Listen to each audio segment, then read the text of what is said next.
മോളെ,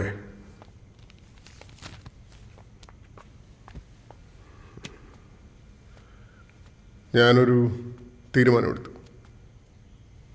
നിന്റെയും മനീഷിൻ്റെയും കാര്യത്തിൽ നിങ്ങളുടെ ഇഷ്ടം നടക്കട്ടെ. ഡാഡി ശരിക്കും? മനീഷിനോട് ഇതിപ്പോൾ പറയാൻ നിൽക്കണ്ട, ഞാൻ വിളിച്ച് പറഞ്ഞോളാം. ഭക്ഷണം എടുത്ത് വയ്ക്കുക, നമുക്ക് ഒരുമിച്ച് കഴിക്കാം. Okay daddy.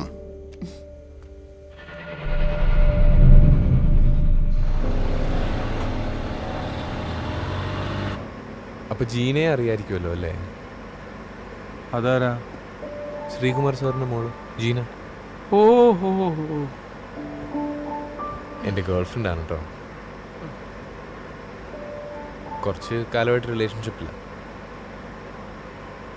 സാറിനതത്ര താല്പര്യമില്ല.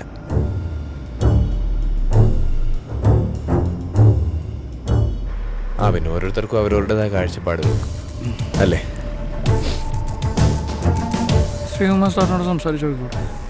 ഞാനത് ആലോചിച്ചു, ശരിയാവില്ല.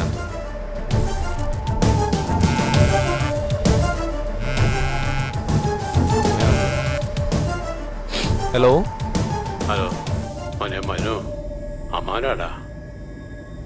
അമ്മയ്ക്ക് നല്ല സുഖമില്ല, ഹോസ്പിറ്റലിലേക്ക് കൊണ്ടുപോയി. എവിടെ? മേരിമാതയിലാണോ? അതേ മോനെ, മോൻ പെട്ടെന്ന് വരണം, ഐസിയുല.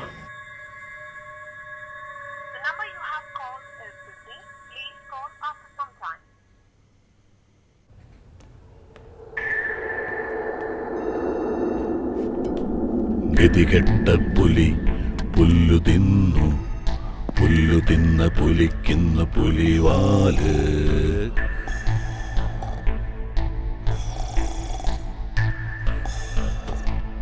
ജാനകിയുടെ ആരെങ്കിലും ഉണ്ടോ?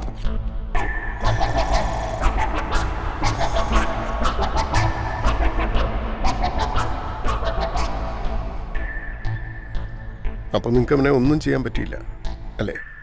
ആളെ കൊല്ലല്ലാതെ വേറെ എന്തെങ്കിലും പണി വരുമോ സാർ? അവനൊരു പാവം പയ്യനാ സാറേ. നിങ്ങൾക്ക് അവനെ ഒരുപാട് അങ്ങ് ഇഷ്ടപ്പെട്ടു അല്ലേ? അവനെ എല്ലാവർക്കും ഇഷ്ടപ്പെടും സാർ. ഇന്നലെ ഞങ്ങൾ ഫുൾ പ്രിപ്പയർഡ് ആയിരുന്നു. സാറിൻ്റെ മോളവൻ എന്ത് ഇഷ്ടമാണെന്ന് അറിയോ? അവനവൻ്റെ അമ്മയെ നോക്കണതാണ് സാർ. സാറിൻ്റെ മോളവൻ പൊന്നു പോലെ നോക്കും. നിങ്ങളെനിക്ക് മനസ്സിലാവുന്നുണ്ട്, പക്ഷെ എൻ്റെ പണം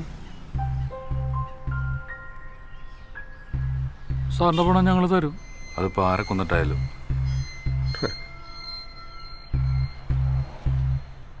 മനീഷ് നല്ല പയ്യനാ, മിടുക്കനാ.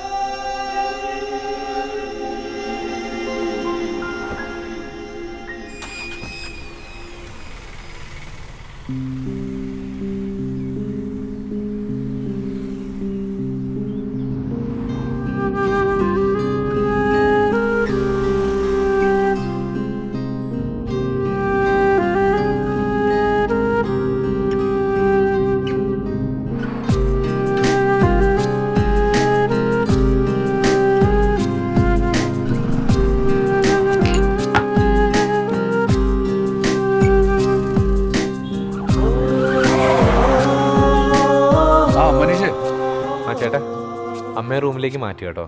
ആ പിന്നെ ജീന വിളിച്ചായിരുന്നു.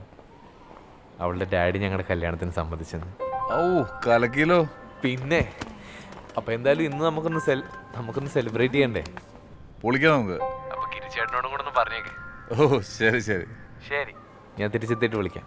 ഓ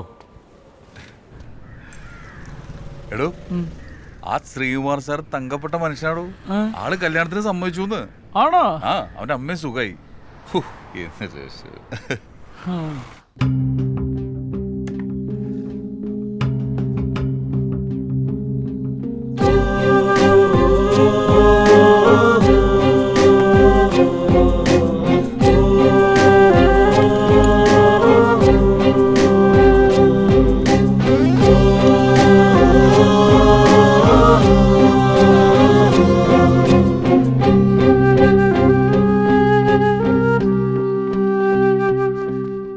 പിള്ളേര് ഭയങ്കര ഹാപ്പി ആട്ടോ. കല്യാണം രസമുള്ള പരിപാടിയല്ലേ? കഴിച്ചു നോക്ക്.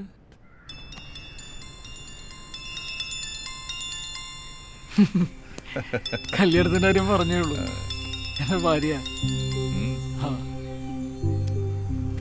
ആ ഹലോ, എന്തൊക്കെയുണ്ട്? ചേട്ടൻ എവിടെയാ? എന്താ വിളിച്ചിട്ട് എടുക്കാത്തെ? ഞാനേ ഭയങ്കര തിരക്കായി പോയി. നീ പറ, എന്തൊക്കെയുണ്ട് വിശേഷം? എനിക്ക് കാണാൻ തോന്നുന്നുണ്ട് കേട്ടോ. ഞാൻ എപ്പോഴാണൊന്ന് ഫ്രീ ആയത്? ഞാൻ എന്തായാലും നാളെ അങ്ങോട്ട് വരാം, വിളിച്ചിട്ടേ. വരണേ. ആ ശരി. താൻ ഭയങ്കര റൊമാൻറ്റിക് ആണല്ലോടോ. ഭാര്യയുടെ പേര് മോളൂന്ന്. ഇല്ല, അതെന്റെ മൊബൈൽ എടുത്ത് അവളെന്നെ സേവ് ചെയ്ത് വെച്ചാ. ശരിക്കും കല്യാണം ഒരു കലക്കം പരിപാടിയാണ് അല്ലേ? അങ്ങോട്ട് വിടും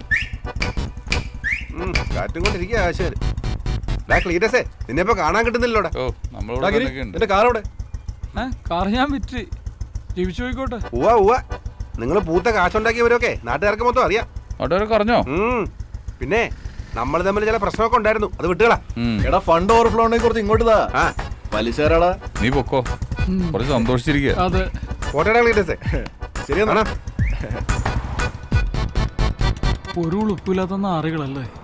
പലിശയും പലിശയും കൊണ്ട് ഉണ്ടാക്കിയ കാശ. ക്ലീറ്റസ്,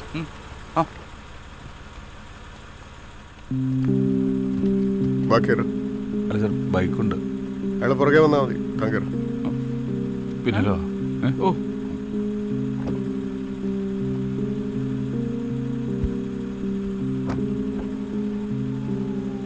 വരൂല്ലേ? വരാം വരാം.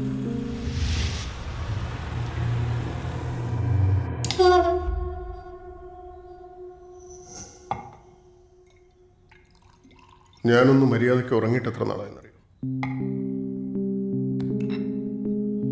ആലോചിക്കാൻ കുറച്ച് സമയം തന്നിരുന്നെങ്കിൽ ഞാൻ എൻ്റെ മകളെ അവന് തന്നെ കൊടുത്തേനെ. പക്ഷെ ഞാനൊന്ന് എതിർത്തപ്പോഴേക്കും ഹീസ് എ ബോൺ ക്രിമിനൽ. അല്ലെങ്കിൽ എന്നോടും എൻ്റെ മകളോടും അവനിത് ചെയ്യില്ലായിരുന്നു.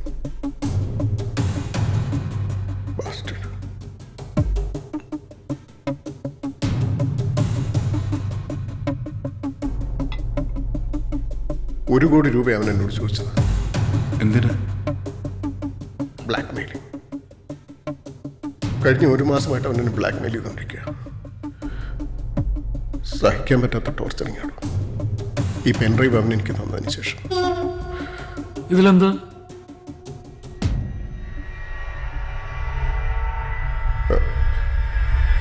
അതിലെന്തോ വീഡിയോ ആണ്.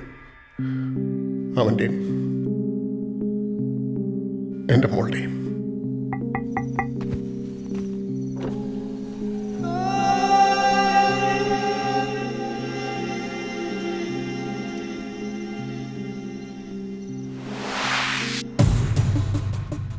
സാറിനത് മോളോട് പറഞ്ഞോടെ?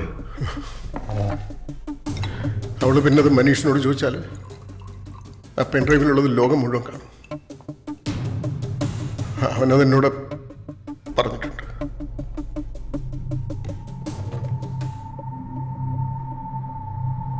സർ, സർ, ഞങ്ങളിപ്പോ പ്ലീസ്